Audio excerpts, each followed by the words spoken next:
Welcome to Talking New York Real Estate with Vince Rocco. Our show is all about the exciting world of real estate and in particular, how it relates to the luxury New York marketplace. But if you are not planning a real estate transaction in New York, we still have plenty of information you can use no matter where you are. Now, here's our show.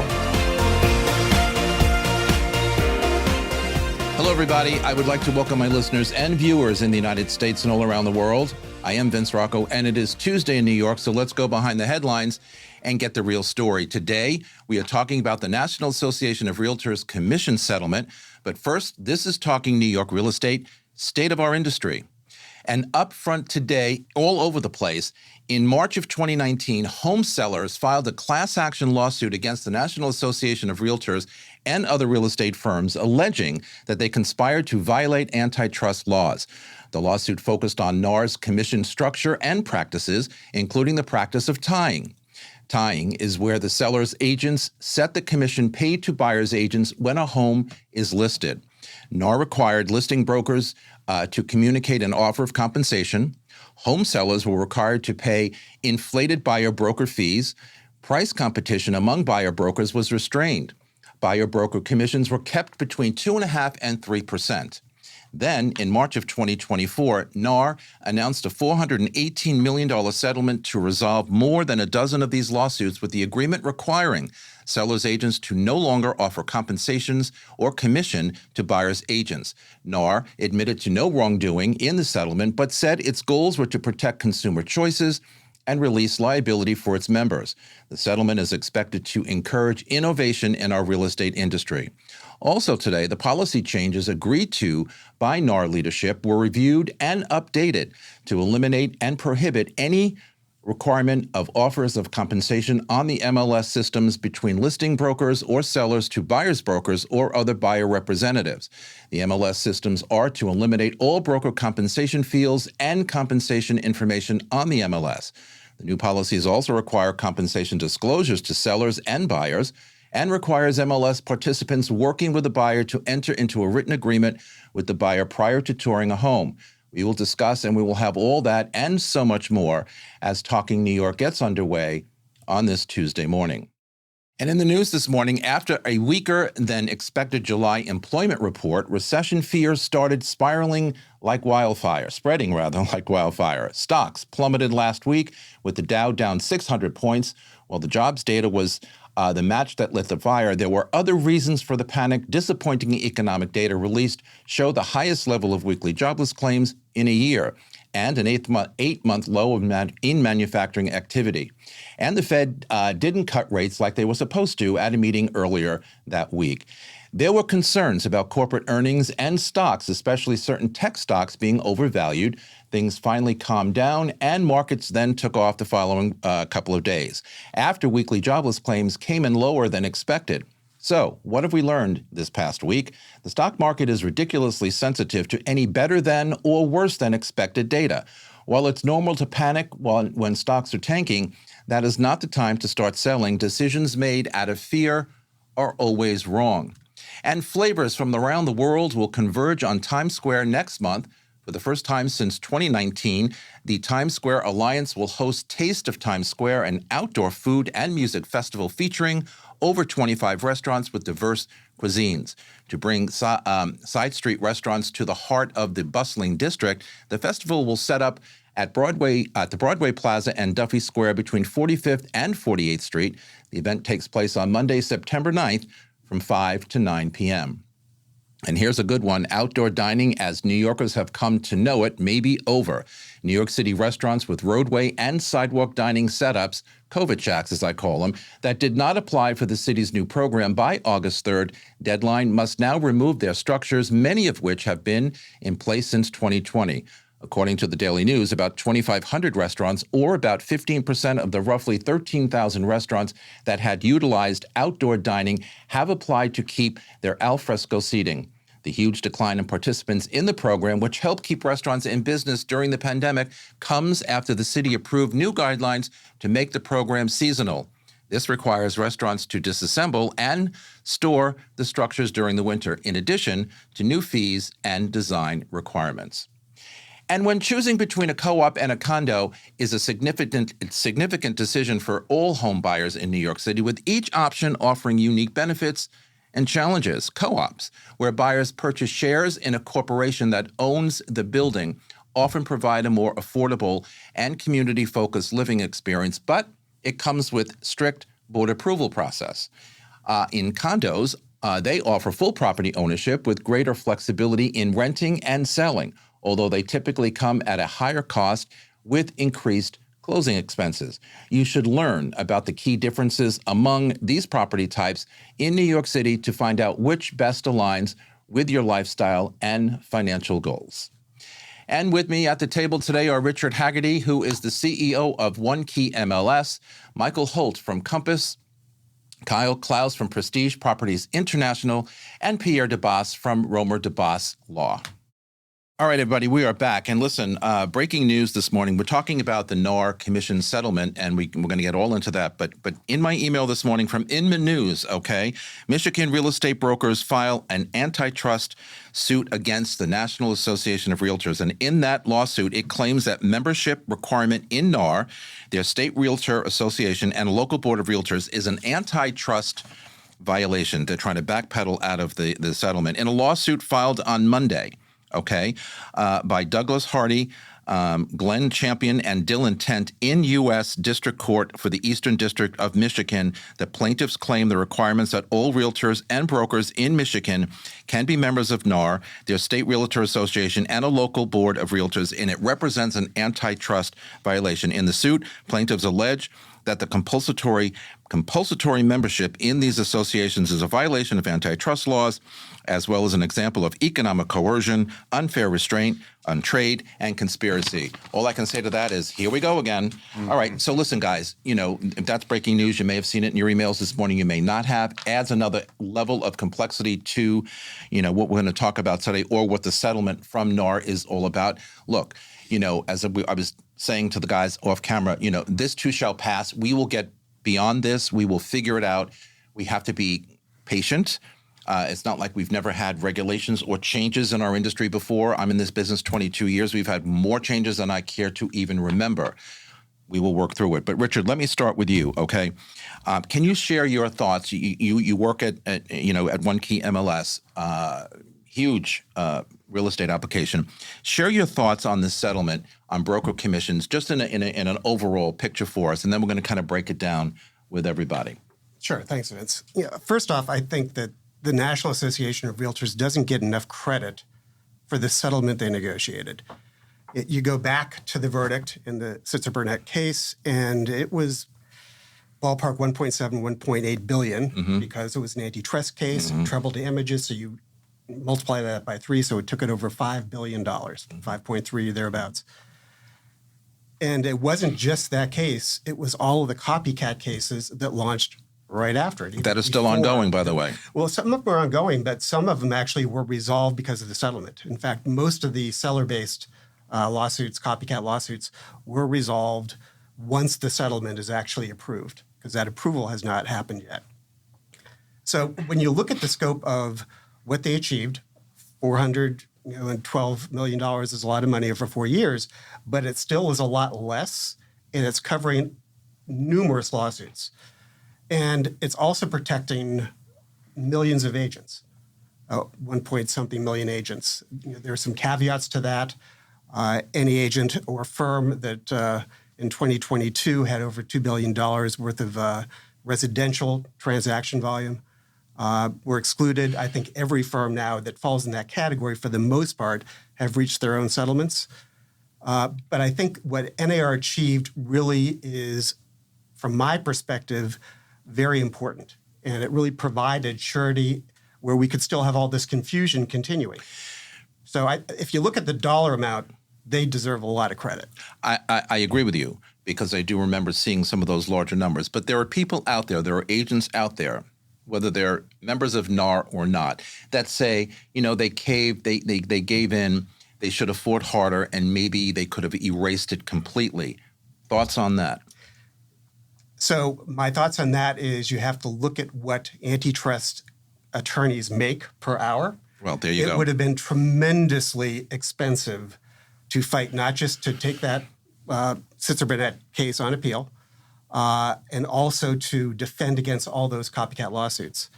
So from the financial aspect, I think NAR did a great job. I do have some concerns about some of the other issues that were addressed in the settlement. You mentioned already the fact that compensation now has to come out of the MLS. The deadline is August 17th. Yeah. We proactively removed compensation from our MLS last Thursday, August 8th. On August 8th, correct. From my perspective, and this is my perspective only, we always have to be focused on the consumer. The consumer has and always should have the right to choose. Mm-hmm. Now with seller, if they feel that given market conditions, they want to provide some type of communication, broad communication, saying I'm willing to offer compensation to buyer agents, they can't do it through the MLS anymore. And I think that's taking away consumer choice from sellers. And that aspect, I think NAR probably tried to do the best they could. I think, quite frankly, compensation should have been voluntary. We had already changed our rules to allow for zero for compensation. So if the seller didn't want to offer it, they didn't have to. Again, total consumer choice. So you are the CEO of One Key MLS, okay? So how has your company and you been working to ensure a smooth transition or a smoother transition for us agents in complying with these new rules and regulations? You just touched on a couple of them. You've been updating your system, removing, compensation elements. But what else? Because the fear out there, we don't, here in New York City, as you know, we don't use MLS, okay? And you've been on my show many times in the past, and we've talked about why doesn't, New York City use MLS? And everybody should, but we don't. But the fear out there is because of that, and as you mentioned before, the copycat, lawsuits and scenarios, agents here feel like, well, we're not part of the MLS. We have our own proprietary systems. Our commissions have always been stated in our listings. Why can't that continue? What are you doing to ensure from an MLS perspective that all of these changes are happening and that the professionals out there who subscribe to or use MLS will be okay? Because right now I think people are fearful of the unknown. And we all know what the unknown represents to anybody, right? Whether it's personal, whether it's business, the unknown is fearful. Yep. Change is always tough. And here's the bottom line. We can only do so much, and we have been doing a lot of information and education. It's constant, it's ongoing, and it will continue to be ongoing. But if there's one thing I think that is going to come about that, again, I think could be pro-consumer, is agents are going to have to take it upon themselves to deliver, to hone their own value proposition. And I think that's going to be more important than ever, and the MLS can't do that for the agent. We're going to ask the experts in a minute on that. You're right. We can provide all types of tools. You're right. But the value proposition, the agents have to take, the offices and agents have to take responsibility for. And we can help reinforce that, again, through information, through data. But the bottom line is that's going to be the dynamic that I see shifting, and that's why education at every single level, both at the broker level, at the association level, and franchise level, if the firm is part of a franchise, and at the MLS level.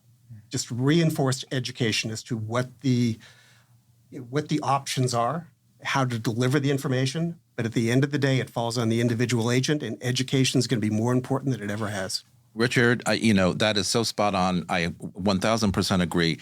I'm writing a course, I teach continuing education for real estate agents, in the business 2+ years. And I'm writing a course, and hopefully the state will accept it, and we can add it to our program at New York Real Estate Institute on just how to negotiate. I was on a panel last week talking about this same issue here, the NAR settlement. And one of the things I said to the agents out there who, again, panicking, unknown, don't know what's happening, is it's going to come down, just like you said, to us individually as agents. We have to learn how to better negotiate. Every conversation I've had with sellers since probably February, March of this year, and even buyers, has been drastically different than ever before. And we're in New York City, like I said, not MLS users. Every conversation, I've lost a couple of buyers, I've lost a couple of sellers, because what do they say? I'm not paying commission because I don't have to. Okay. You're never going to change that mindset. So we have to learn how to better negotiate, communicate to our buyers and our sellers why they need to continue doing what they've always done. And we'll get into that, in a minute with the agents here. But Pierre, I wanted to ask you, because you wrote a piece, and I believe an op-ed on 10 points, okay, with regard to this settlement and what it means or what agents should really, kind of get out of it. One of them, effective date, we all know, October 17th. Offers of compensation, steering, cap on commissions, whatever. Tell us about this. I think, one of the most important things is the marketability. How can you market a property? Clearly, if a seller is willing to pay a buyer's broker's commission and the buyer doesn't have to worry about the anxiety of having that 3% expense added to the long laundry list of closing costs they already have, that enhances the marketability. But it's how you say things now, right? Like the whole settlement terms want to make sure that you are not steering buyers towards certain listings for your own self-serving benefit. Now, in terms of marketing a property, and it's a play on words, and I always say the great saying in life, there's a million ways to skin a cat. This is kind of a prime example of that. Now, if you're a listing agent, you're going to advise the seller. You can, let me backtrack actually. You cannot say, hey, Mr. Seller, you're not allowed to, if you do not say you will pay a buyer's broker's commission, that it's going to reduce the foot traffic that you get in here. It's going to hurt the marketability, and buyers brokers are not going to bring buyers to your listing. You can't say that. You cannot say it in a definitive manner that this will result in negative activity for your property. And you want to just interrupt you for a minute. I have already heard that from agents out there. You're right. We cannot say that. Cannot say it, although but it's I'm hearing it. It's true, but I'm true. Hearing it, and I wonder where that's going to land eventually. But I'm sorry to cut you off. So the way to phrase it is that it will help the marketability of a property if you're willing to pay certain expenses that are traditionally buyers' expenses. If you're willing to provide concessions to pick up buyers' costs, such as a buyer's broker's commission. That you can say. So if you notice, it's a play on words. The first one is, you will suffer detriment if you don't do this. That's illegal. The second one is, hey, you will enhance the marketability if you do this. That's a positive. That's legal. So that's really one of the most important things to take away from this, is that, again, a bottom line between, the five of us here, it's the same thing, right? The end results, the net result's the same. It's the way now you're saying it. And this is all from a liability perspective. So the latter comment I made has to be applied across the board. And what about listing agreements? How have they changed? Here at Brown Harris Stevens, they've changed significantly, where, you have a section to talk about the seller's agent compensation, and then another section talking about the buyer's compensation. So what else has changed in that listing agreement other than those two sections? So all the companies are redrafting all their agreements now. Buyers, brokers agreements, listing agreements, amendments to buyers, brokers agreements. The most important thing is transparency. Having it in bold writing that commissions are negotiable. You are not forced to pay X amount of dollars or X percentage price. That's the biggest takeaway on terms of listing agreements. It has to be transparent that they are negotiable. And also communicated properly when you're sitting in front of a seller. Now, last week I read something or came across on my email where Rebney is saying, Real Estate Board of New York, hold it, just hold it. We're not part of NAR. We are, governed, you all are governed by Rebney. We have not yet made a final determination on how the RLS is going to send out information to all the listing systems, the proprietary systems that are out there, right? Mm-hmm. So different than NAR. So that's, and I think if I remember correctly, I read that we can continue doing post August 17th. We can still put commissions out there. We can still put anything, that we've ever put before on our, listings that go out to the community until further notice. And they didn't define what further notice is. Do you have any update on that? Sure. So at the moment, you can, on your Brown Harris website, you can advertise the commission sellers want to pay. That's permissible. Right. You can't put it in any MLS. That's not permissible. No. Well, we don't use that. We don't send our stuff to MLS anyway. But so yes, for the true. time being, it's business as usual because Rebney hasn't really given guidance in terms of their interpretation of this moving forward. Right. But for the moment, that's business as usual. How long do you think?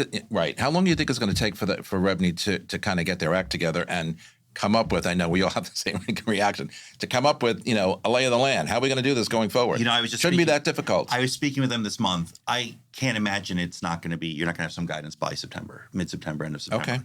Okay. At the end of the day, I can't imagine the guidance. Like I'm basing all of my advice off of the the provisions NAR's thrown out there. I can't imagine it's going to be much different than that. But I do think in the next within the next month we should have guidance from them. Michael, welcome. You're an agent here in New York City, okay? Successful agent, been doing this for a while.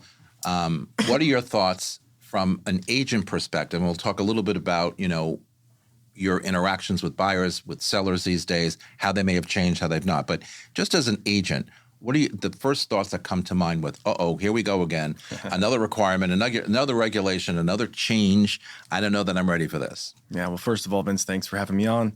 Always a pleasure. Life always throws you curveballs, right? Life is always going to give you change. It's how you adjust and overcome those challenges. There's also going to be silver linings along the way. But all in all, just to get specific on this certain situation, it's a matter of first, like you were saying in the beginning, right? You have to be able to, sure, the negotiation, the conversation changes. I think it's a mix of education and negotiation, because the sellers and buyers both have to be aware of like what's going on. Like, what is the lay of the land? What are my options? What are my choices? What is the norm? How is it being played still? But as Pierre was saying, like, in the end of the day, it comes down to two things. It comes down to what is the seller's net number, okay? And it comes down to what is the buyer willing to pay? That's it. The only thing that changed, in my opinion, is the formalities of things. That's what really changed. Because, look, I can't imagine at a buyer from any type of price range, financing speaking wise, are going to want to pay a buyer's commission, because that's why they're financing. They're trying to leverage as much money as they can possible. The seller is a net number, right? So you know that buyer is going to come in and they're going to want to negotiate that, hey, seller, you're going to pay the commission directly to my buyer. Like, that's going to be part of the offer when we submit it, right? And then we'll have them sign a commission agreement. Like, that is, if I was a buyer and I'm telling my clients, and that's what their mentality is they want the seller to pay that commission. And it'll eventually come out of that net number, right? So I think it's just it's from formalities that have changed. The silver lining actually was so interesting because before really things caught wind and really just started to be like, oh, wow moment, like what's going on here? I was involved in a situation with a brokerage outside of Rebney. And so they weren't bound to our, at the time, co-universal what is it? It's the brokerage, universal co-broke. Yes. Did I say that 5 times? Well, 5 times in a row. So anyways, the thing is, though, is that they technically didn't have to split their commission with me. So I wanted to make sure, I'm like, hey, like, here's the offer. Just want to make sure, split any commission, blah, blah, blah. So accepted offer, have things in writing. And apparently he was telling me, he's like, listen, your commission is going to be, I think at the time it was like, it's going to be 2.5%. Because but listen, I have a special agreement with the seller, and he was going to make, I think it was like close to 4. And I was like, wow. I said, hey, you know what? God bless. I'm happy with 2.5%. It's what the seller agreed for. So I was kind of experiencing the situation at hand back then. Well, what was interesting was when it came down to it, this was all on the deal sheet as well, by the way, okay?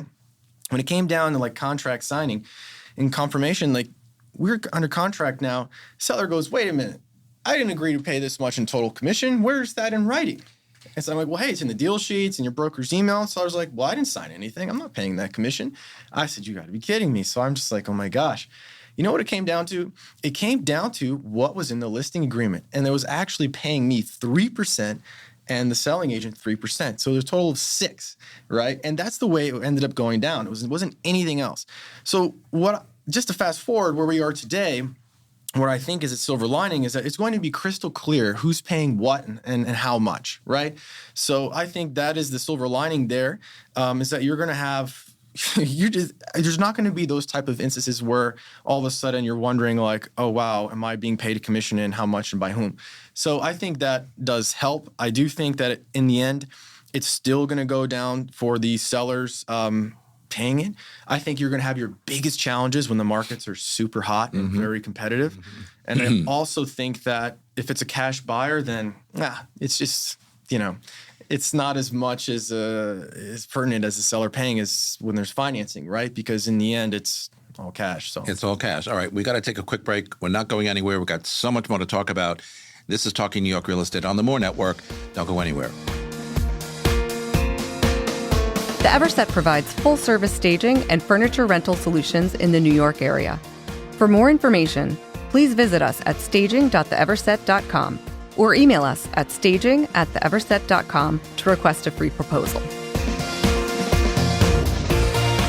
Okay, everybody, we're back. Richard, you wanted to make a comment on what Michael was just saying? Yeah, Michael, I think you were so on point, and it really, I think, is part of what the NAR settlement also stipulates, which is you now have to have written buyer agreements.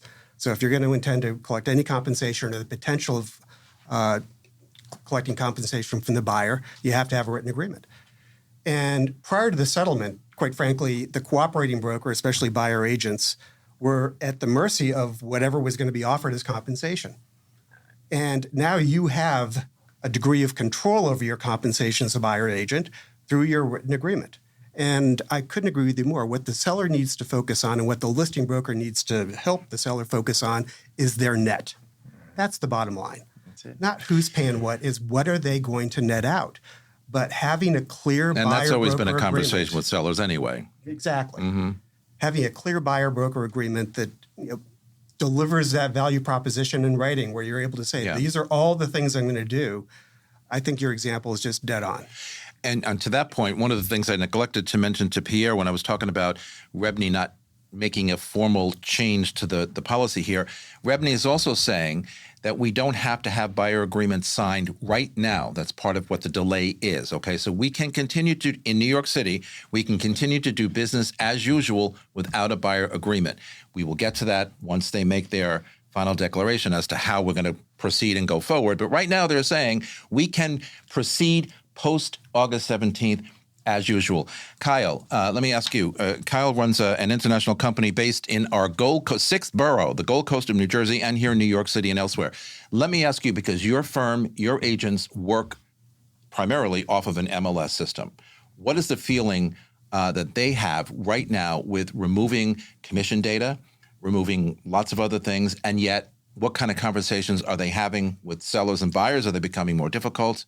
What's happening in MLS world? Yeah, in MLS world, I think it's like Pierre said, it's really just going back to the two main drivers are like communication and clarity. So it's just having those upfront communications and conversations with people and just laying it all out on the table. Like you mentioned, it's not directing them to do a certain thing. It's basically, it's really just, it's taking it away from the MLS. But do you think that their conversations are changing with sellers? Like, in other words, you feel like agents are going to be directing the conversation to, well, you still have to pay 3% to the buyer agent. You still have to pay 3% to the seller's agent. Or are they just kind of going with, okay, so your call, what do you want to do? No, absolutely not. And the fact is that buyer's agent's compensation was never mandatory. It was always right up for negotiation. It was always a given. Yeah, it was always a given. Like one of the things we're mentioning now to sellers is like, look, you have different options. It's almost like the pricing options of like, here we can price it at the top of the market, the middle, or under to get a bidding war. It's the same kind of conversation, just in regards to compensation of, look, we can offer no compensation. We never had to. We could offer a compensation. Do you remember buying your property when you were a buyer and you had to pay closing costs, you had to pay moving costs, you had to pay attorney's fees, like all this stuff? Go ahead. Yeah, no, and it's just about that. And really it just comes down to the net number, like we were talking about. But the conversation is just more clear up front, and it's, we can take it as it comes.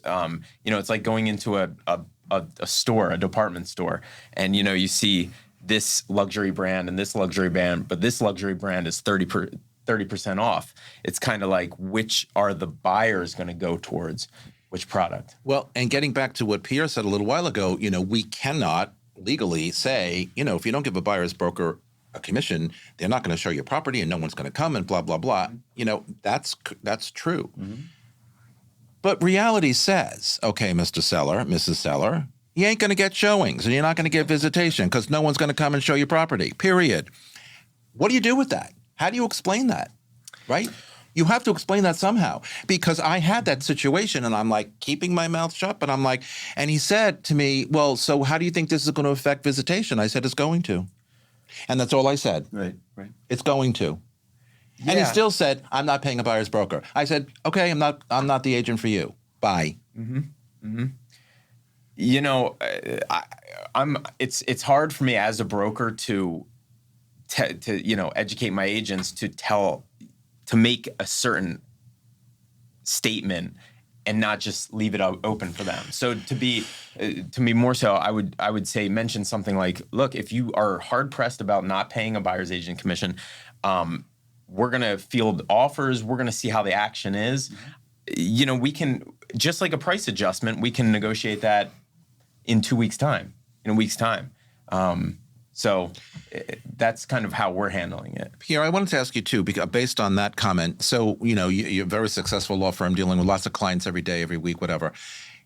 What are you seeing as far as like the purchase prices? Are sellers increasing purchase prices now based on what may be coming down the road, having to pay a buyer broker when they technically never had to, but they always did? Mm-hmm. Okay, surprise, surprise.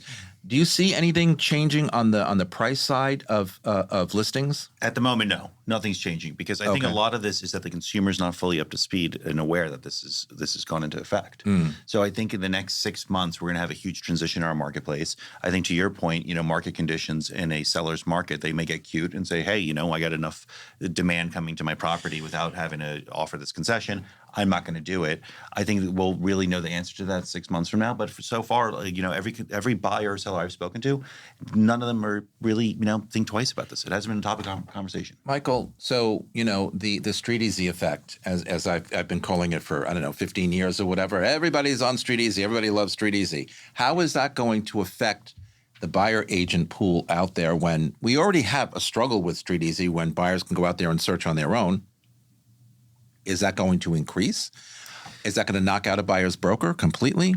What are your thoughts on that? Well, Zillow Group, they have a showing agreement. I'm not sure how you guys are aware of this. Mm-hmm. It doesn't necessarily make someone like, oh, we have an exclusive buyer representation. I mean, here's the thing. What's going to come down to is your value proposition as an agent. And they have to deal with people that they've never met in their entire lives. This isn't a referral or somebody that was introduced by a friend or another professional outside of the state in a different area. No, this is someone you don't know. And they have to like you and want to work with you and believe in your skills as an agent and your value proposition.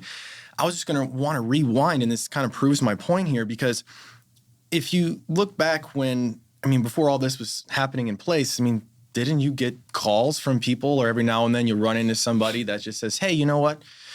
I don't want to work with a buyer's agent because I want to negotiate myself. I think that there's an additional 3% that I'm going to save here. Correct. Like, how many times have you heard that before? Always. It's the same thing. Like, people, it's like, oh, wait a minute, I don't have to use a buyer's broker. Well, you never did in the past anyways. And people still had that same mentality that they're going to go save 3%. And so that value proposition, those types of objectives and challenges as buying agents, like, they've always been there. The thing is the conversation and the value proposition is happening earlier, right?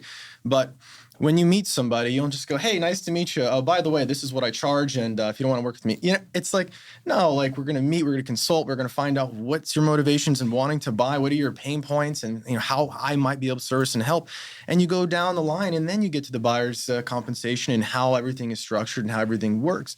But, you know, what's interesting is that in the end, if that seller's giving you a hard time, they're like, absolutely not, like, I'm refusing, I'm not going to pay. Well, here's the thing.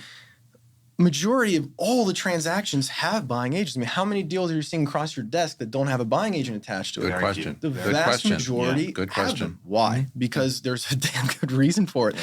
And so here's the thing. If you in this town anyway, there's a very good reason for it. You're right. Oh, yeah. Well, listen, I mean, I can tell you also about Florida. I mean, my gosh, like, agents do contracts work there. We don't have like, correct. I'm like, oh my God, like, I'm used to attorneys, like, exist dude, help me. Yeah, it's I like, agree. It's different. There's a lot of liability there. But so the thing is this, it's that, okay, if I'm a seller and I realize that the majority of my buying pool is going to have agents, then I know, and majority of transactions are financed, then I know that this guy's going to want me to pay his agent, right? So I need to have the conversation with my seller's broker to realize, okay, it's about my net number after all. I need to anticipate that they're going to want me to pay their commission, right? So I need to build that in to whatever my net number is going to be. But you know what dictates the price of the market does? It's how are things trading? How is the market right now? Is it buyer's market, seller's market? Is it neutral? Where is it heading? Right? So in the end, it comes down to a net number that they're going to be happy with. Sure. I mean, I would like to sell my place for $50 million too. But in the end, it's going to be relative to what everybody else is selling, and they're going to be building in those commissions as well.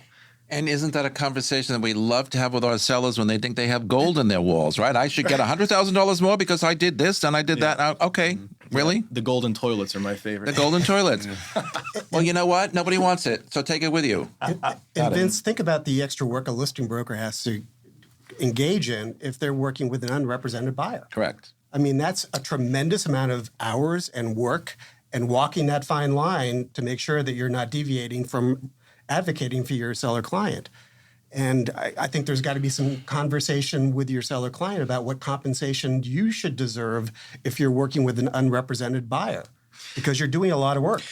Well, absolutely. You're doing double the work in a lot of cases, especially here in New York City with co-ops and condos and co-op boards and applications and the purchase process. It's unbelievable.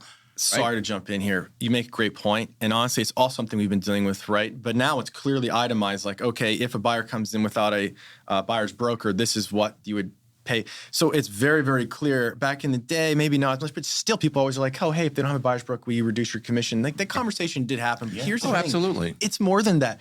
The buyers themselves have their emotions like, oh, should I go forward with this? Or I'm thinking about something else. Or maybe this is a concern of mine. Like we have to do now a buying agent's job, which is getting paid how much on average? 2.5%, 3%. So technically speaking, I'll take my full commission as a seller's agent. I should.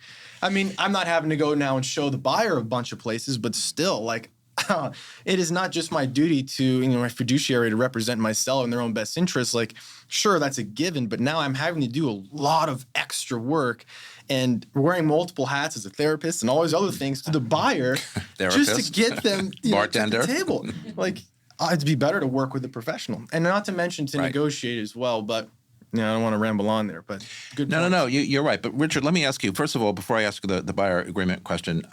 Are there stats? I'm not that familiar with MLS because we don't use it here. But are there stats that come out of the MLS system that say consumer is 50%, broker is another 50%, or any number, or any mix? Do we know how many consumers are looking at MLS versus how many brokers or agents are looking at MLS? I can tell you that our consumer-facing website has heavy traffic. Okay.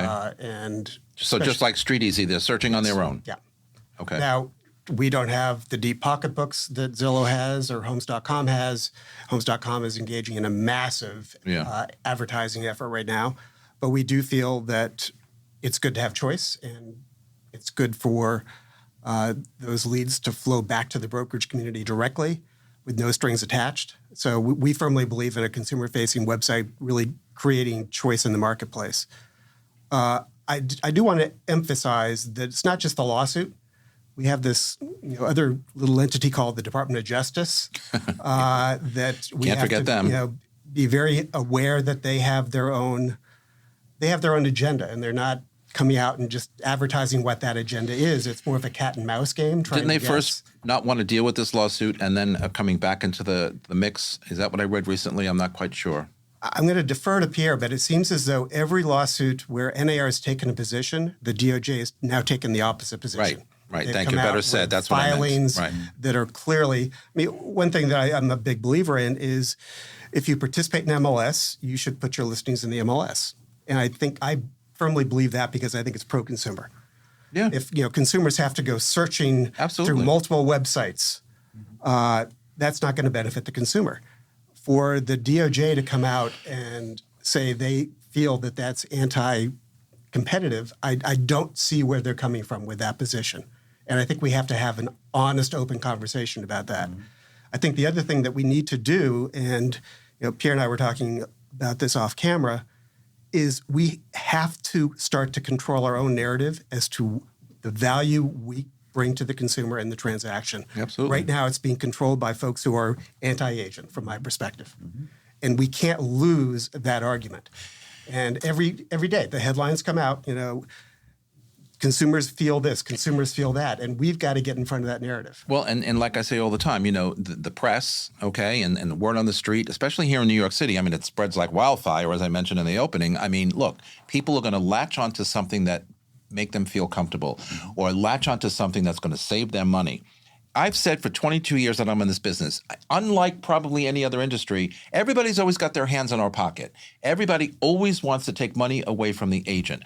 I don't understand it. I will never accept it, but it's a fact, okay? Yes. So But this is what drives the consumer out there, at least in New York City, okay, where I don't want to pay commission or I don't want to pay 6% or 5%. I mean, in going back a couple of years, just a normal conversation with the seller was, in some cases, could be dramatic. Well, why do you want to charge 6%? Why do you want to charge 5%?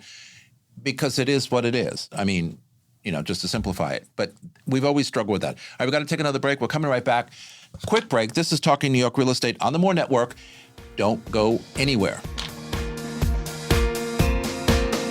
This podcast is supported by the More Network, powered by Brown Harris Stevens. Real estate touches every aspect of our lives, from design and architecture to investing and the economy. Now there's a way to get all your real estate information in one place. The More Network. With more than 20 podcast and webcast series, the Mastery of Real Estate Network is powered by Brown Harris Stevens, one of the country's most distinguished brokerages. Discover advice from notable entrepreneurs, compelling topics, and access to top global real estate experts. Subscribe to their YouTube and Apple podcast channels by visiting getmorenetwork.com. We are back. Okay, so I want to talk about in this segment the buyer's broker the buyer's agent agreement. Look, anytime you ask, in my opinion, okay, anytime in the past I've asked, a buyer to sign something that ties them exclusively to me as their buyer's, broker, they were like, no, I'm not doing that. The thought of contract. What if I want to cheat on you? What if I want to do whatever? Okay, which they always do, by the way. So, Pierre, our legal guru here. A buyer's agreement says what, and how effective is this going to really be in the new way that we conduct real estate transactions? So a buyer's agreement is a contract. That's what's intimidating about it. And we're going to go through a transition in the market where the consumer is going to say, oh my God, I'm signing a contract. What does this mean? I'm committed to paying you this, hoping that the seller agrees to pay it. So that's the bottom line. Now, the important thing about this contract, there's a number of ways to structure it in terms of the term of the contract. You can't play with the commission. The commission has to be transparent. Whatever's in there, that's the cap that you are going to get. Now, what you can alter is that if I want to work with, Mike, we're looking at one property down 1 Wall Street. I'm like, I only want to use you to look at properties at 1 Wall Street, and we're going to have this agreement for 4 weeks and see how you do. I can do that, and then I can go work with Vince on looking at a place on the Upper West Side, and maybe I have it open-ended to, well, I'll work with Vince with every other building in New York City except 1 Wall Street because I have an agreement with Mike. So there is flexibility in that regard. We can have an agreement as short as a day. Like, hey, look, you sang a good song, you're impressive, I'll give you a day to make a deal happen. Or you can have it where it's like an exclusive agreement, like a listing, where it's 120 days where I'm only committing to working with you. So that part where you're like, okay, I'm concerned that I'm marrying myself to you and I can't cheat on you during the course of this agreement, you can alter it to hedge against the consumer's fear, where you can limit it to shorter durations of time, specific properties, and that's going to help the conversation. All right, so Kyle, let me ask you a question. So at the end of the day, okay, say a seller does not want to pay commission, and one of your agents, puts together one of these, buyer agreements to sign. In that agreement, are any buyers, in your opinion, going to agree to pay a commission? Absolutely. Yeah. Well, I mean, a buyer's commission of, say, all right. You say absolutely. What percentage? Well, here's the thing, and we're training our agents to negotiate on their behalf right up front with the buyers, and to let them know that most of the time this may come from the sellers, but put in there what you deem is a good commission for yourselves. Like, for instance, we have some agents that are, it's harder, it's not easy, but putting in 3%. This is my commission. Now, at the end of the day, if the seller's only paying out 2.5%, they'll get the extra 0.5%, or have to negotiate it, or it's still going to. Well, here's my problem, okay? And this is Vince Rocco, real estate agent speaking, okay? And not for them, but for me. I mean, if buyer says, all right, I'll agree to pay you 1% commission, I now have the decision to make. Do I want to work in a co-op or a condo at 1%? Vince Rocco says, hell no. No, I wouldn't either. Hell no. I don't even know if I want to do it for 2%. That's up to the agent, and what I'm telling my agents right now. And by the way, sorry to interrupt, but yeah, sure. I don't even know that my company's going to accept that. No. Okay. No, and so here's the problem. The company's going to sit back and say, no, we can't accept that. Now what? You want them to go out on their own, right? That's their decision to make. That's their decision to make. We are having different we have about 3 or 4 different forms we're going to go over. We have a training session tomorrow with all the agents, but one-off showing properties, one day showing properties, this amount of time. And Mike, we are, like you were saying, Zillow does have their own agreement, which is just like a set 7-day showing agreement. But we have those. We're basically copying off of that for rentals. Also, we have to get that in place. Pierre, forgive me, but you might have said this, but do the buyer's agreements have to have the commission in there that the buyer is going to pay the agent, or can it be a showing agreement or anything else? Does it have to have that? It has to say that the buyer agrees. If the seller does not pay commission, the buyer agrees to pay you X. Oh my goodness! It has to be in there. I'm sorry, not to be a naysayer, ain't gonna work. And you can always take less. You can never take more. So if you're in a negotiation and you're like, okay, the delta is 1%, you can decide to reduce the commission and make the numbers work. And one thing I would like to emphasize is that buyers have a fixed amount of dollars they have to spend, right? So while your initial reaction may be, this is never going to work, in reality, if the seller's saying, I'm not paying it, then the buyer's just reducing their offer. Right. The question is going to be, like Mike alluded to, in a aggressive market, in a seller's market, how's that going to play out? Minus a very robust seller's market, it's really going to be, okay, fine. If you're not paying it, I'm just offering X amount less. The only negative offering X amount less is that number, if you're paying the commission, that's not a financeable charge. Where if it was looped into the price, buyers finance generally 80% of the price in New York, it's less money out of pocket. But at the end of the day, a consumer has X amount of dollars to spend. Yeah. That's it. Yeah.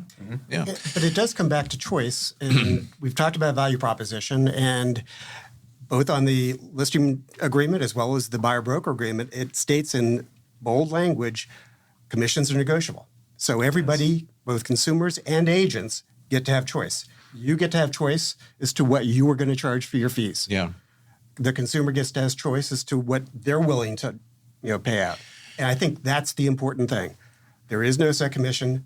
There's got to be choice. You're providing your firm with choice. Your agents, you're giving your agents a certain amount of latitude is what they can do being licensees with your firm. And I think that's great. I think that's pro-consumer. But I think, though, yes, you're correct. But I think, though, at least in some of the larger firms here in New York City, we're going to have to wait for our companies to give us guidance on what they will accept and what they won't accept. Sure. Like I said before, I might even agree to 1%, 1.5%, 2%. But if the company comes back and says, well, okay, so I don't think that's going to work, because as it is in normal days, okay, we would have a struggle sometimes getting a 5% overall commission approved by managers in most of these larger companies. God forbid it was less than that. So I don't know how this is all going to be affected, here. I think you all said it before. I think it comes down to major communication skills and learning how to renegotiate. But what I continue to think, though, is sellers are going to want to maybe increase prices, and this is what I'm hearing out there, feet on the street. Sellers are going to want to increase prices if they have to pay a buyer's commission now. A buyer might say, well, if I have to pay you, Vince Rocco, my buyer's agent, a commission, I want a price decrease or some kind of compensation off. And the seller might say, no. But that's typical negotiation anyway, right? Typical. And then remember, it's a net price for seller. Most buyers willing to pay. That's what makes up our current market today and always has, right? And in the end, it's in comparison to what everybody else is doing. Like, how do other buyers are valuing the same priced asset? Now, it's similar, like the sellers have to adjust accordingly. But here's the thing, like, let's not forget though, as buying agents, when you got a new development deal, sometimes the sponsor pays 4%. Yeah. Let's not forget that. Yeah. And if you have 3 in your, but there is a, amendment that you can make, right? It's you can amend that contract. Here's the thing though. This is one of my favorite things that I tell people all the time. I tell them this. I was like, look, when you're hiring the best, it's expensive. But if you have bad representation, it costs you a fortune. So that is one of my favorite things I say because it is so true. Very true. I had a guy, very astute, very well educated, coming from California, doesn't know the laws and everything here, soft market. He chose to hire me. Great. Now we go to make an offer on a place that's been sitting for a while. I know what the numbers are. I know what the comps are. I know how the market is. It's been sitting forever. Needs renovations, in a co-op, like just all these things. So when it came down to the offer strategy that I implemented in the value analysis that I gave him, in the end, what he was willing to pay versus the deal that I got him, and look, not every deal is like this, but I saved him over $100,000 that he was willing to pay. Yeah. The deal I had was more than 10% below that I had gotten. The thing is, We have lots of value, Michael. but that's just negotiating. There's a lot of other things we could have offer too. Right. But just on a dollar perspective, because people can be very short-sighted. They think about, okay, how much, what's the money? So he would have paid, I saved him $100,000. I didn't ask for more commission. Like I didn't say, hey, no, I'm happy to do so. It's what I do. But that's just one of the value components that we offer as agents. The interesting thing is right, as Pierre was mentioning, we were talking about earlier, yes, in hot markets, it can become very challenging. But we've also experienced this in Florida, right? Like Florida's just been on a tear since COVID, right? So now the market's starting to soften. But my point is that you'll have buyers that'll be like, hey, where's the inventory? I don't see it on Zillow. Are you seeing anything? Do you have access to off-market or upcoming listings? Or do you know like who might be selling? Do you know a big seller agents in the area that might have some inventory that are working on leads or have no sellers with a make me move price, right? Or perhaps I want to make sure price. I like that. I want to make sure that I don't overpay by so much. Or I remember in hot markets even here, I would have buyers look me dead in the eyes and be like, how long until I have to hold this to get my money back? Am I going to lose? Like, oh my God, but I really need a place. But it's not only that, it's especially so. It's like, what else are they getting into? Like, what are the terms? Like, what is this contract going to say? Especially in Florida, because we're very, very, very blessed in New York that legally speaking, like every transactions we have to go through as an attorney. Oh my gosh. But in Florida, you got to do all this stuff yourself. You have a boilerplate contract. No, I'll take an attorney any day. My No, I do not want to deal with that stuff. I have enough to do. I don't want to be dealing with contracts. No. Plus in Florida, crazy. transactional brokerage where the agent's not representing There's either no party. fiduciary. It blows my mind. And California is pretty simple. Right. And where I started, it was like that. Yeah. It was writing your own contracts. Yeah.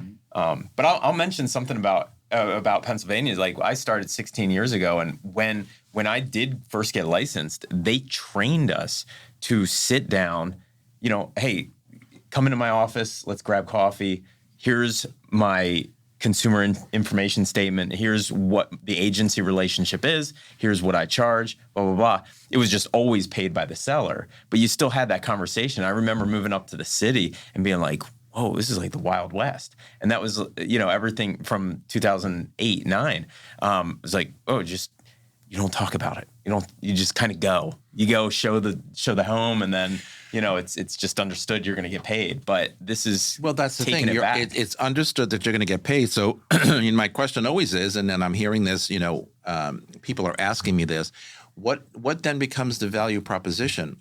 And I keep saying the value proposition being asked by your buyer to you is, you've got to learn how to better communicate, better negotiate. You've got to give them the reasons why. As Michael said before, this is what I do. This is what my expertise is, and this is how I'm going to help you get through this transaction, right? I'm sure you're going to use that as an example so many times sitting with buyers, going through, look, let me show you an example of how I saved this person. And we have teams. We have teams that we refer lawyers, attorneys, we refer mortgage bankers, we refer, whatever, interior decorators when necessary.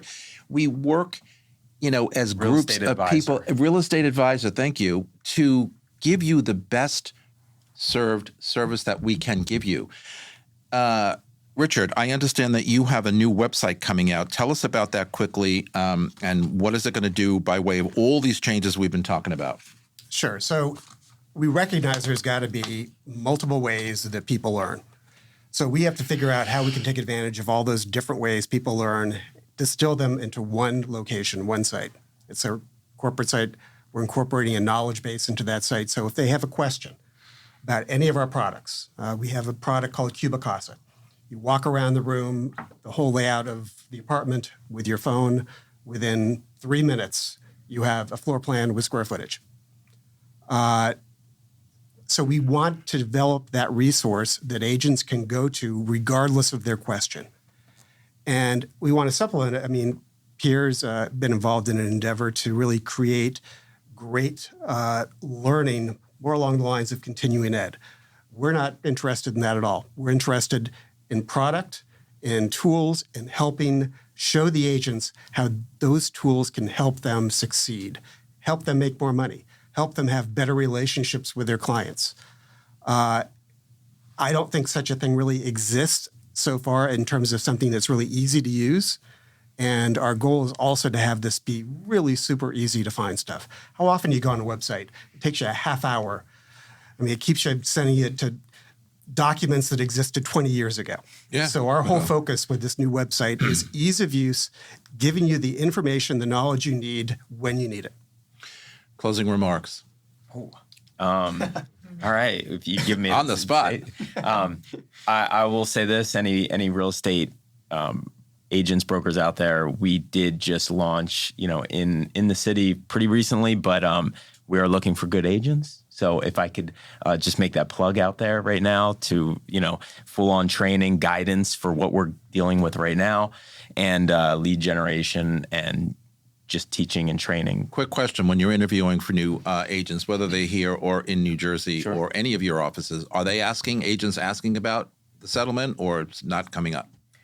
They've heard about it, but they don't really know what's going on. So, they're going to really need, if it wasn't a bad enough fail rate ratio before, it's probably going to be 90% now from a new licensee. So you really do need that guidance, training, and knowledge of how to speak to the consumer, or it's going to be hard. I get it. Michael, closing remarks, thoughts. Well, I just think that to agents out there, take a deep breath.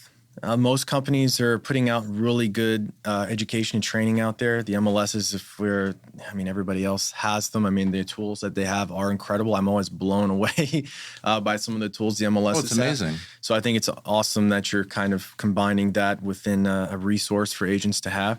But I think they, it's going to make you better agents. You're going to do more role playing now in situations. You're going to try and think about what are some of the biggest objections I'm going to have? How can I think outside the box in my value proposition? How can I communicate it more effectively?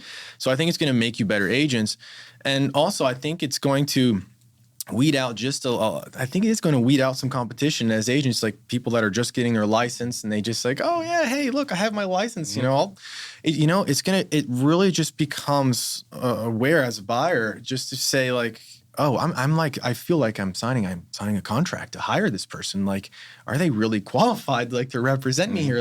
It really makes them kind of think about things and puts things in perspective. So I think it's going to make people better agents. I don't think really there's going to be so much change. Everybody has a lot of fear because people have fear anyways, regardless of change, either be good, bad, or up for discussion, right? I know some people that hate change so much that God could touch them on the head and say, go this way. And they'll be like, oh my gosh, they're scared. So big concern. I get it. I understand it. I think it's all going to smooth out and it's going to be fine. I think this was a very sly way for someone to make $400 million during this lawsuit, but I personally don't think much is going to change. We'll have our hurdles, but I think we're going to get through it. So I do agree with that. Pierre, take this conversation home. So I think, New York, we're in a lot better boat than the rest of the country. And a lot of the reason for that is that 70% of our inventory is co-ops. I think here, for the most part, it will be business as usual. Right. In the next 6 months, it's going to be a big transition. Our law practice, our residential practice is focused on New York City and the Hamptons. Those are two of the most major markets in the world. When you look at both markets, you're dealing with some of the sophisticated, affluent, successful people in the world. They're not going to have the patience to deal with buyers coming in, lowballing them, coming in unrepresented, not knowing what they're doing, having, all these ridiculous negotiation terms. They're going to want somebody that's there, that's represented by a professional, that gets a deal done. Now, I think the narrative is going to be a lot different than the rest of the country. The rest of the country, an agent's role is different, and the price points and level of affluence is different. And I think buyers, agents in rural America, you're going to see a huge drop in number of agents. But I think in our market in New York, Mike said, we'll weed out some fat. All in all, I think it'll be business as usual. All right, we're coming back with my thoughts for the week, but Richard, Kyle, Michael, Pierre, the brain power in this room and having to sit here with them and have a conversation is extraordinary. Don't go anywhere. Okay, everybody, we are back with my thoughts of this week, and quite a conversation we just had. In the ever-evolving real estate world, change is inevitable, and when shifts occur, whether due to market dynamics, legal developments, or economic fluctuations, agents must be adaptable to maintain their success. The ability to pivot and embrace new strategies is crucial, and regulations and industry practices evolve. For instance, significant legal rulings like we just talked about today, the National Association of Realtor commission settlement lawsuit, can reshape how transactions are conducted and how commissions are negotiated. In these times, real estate agents must stay informed, adjust their approach, and effectively communicate these changes to their clients. Adaptability not only ensures compliance with new standards, but also allows agents to continue providing valuable guidance to clients, navigating the complexities of the real estate market here. By remaining flexible and proactive, agents can turn challenge into opportunities, positioning themselves as trusted advisors in an industry where the only constant really is change. And that's our broadcast for today. Thanks to my guests for being here on set with me. You can follow me on Facebook, on Threads, Instagram, LinkedIn, or TikTok at Vince Rocco, or on my website, thinkvince.com. Norman Vincent Peale says, shoot for the moon, everyone. Even if you miss, you'll land among the stars. And from all of us here at Talking New York Real Estate and the More Network, to all of you all around the world, we are grateful. Thanks for spending a part of your day with us, and I will see you next time. Goodbye, everybody.